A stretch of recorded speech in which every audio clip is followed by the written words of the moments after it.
Makumikumet iti Office of the Provincial Agriculture iti panang isagana iti maipaimang nga tulong kadag iti Manalon ang nakaro nga apektado iti idadalapos ti Bagyo Maring.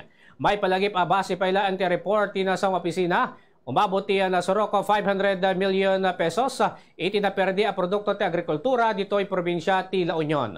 Amon tayo ti kanayon nga detalye datoy adamag babaan kini Bombo Daniel Arzabal. Madabatan isa sa kanati probinsya Government ti La Union iti assistance na iti Manalon nga nadadaanan na iti produkto da iti Bagyo nga di Maring.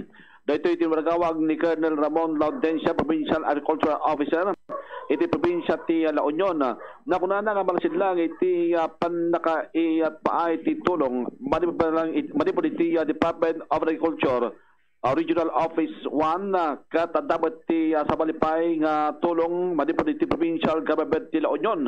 Inalawagat ni Laudencia nga posibleng ti may paay kada ito nga Manalon sa tulong kadisyo ti panaka paay kadakwada adang iti BNA dagiti bukol kaslabalang iti agapo iti Department of Agriculture.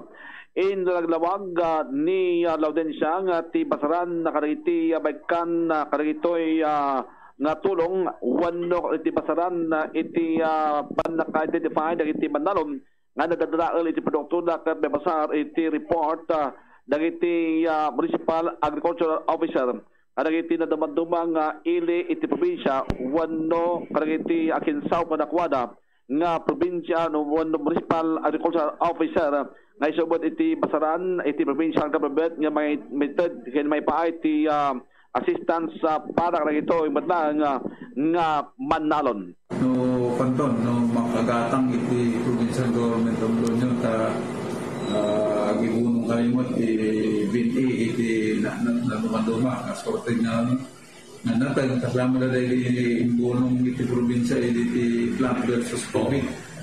Iti mabalin ko lang kung panalatan as a sister may through our municipal agricultural offices dagiti farmers nga nagasat nga naka-insure iti mulmula da. Pati ni Bombo Daniel Arzabal para sa pambansang radyo ng Pilipinas at consistent number 1 sa La Union.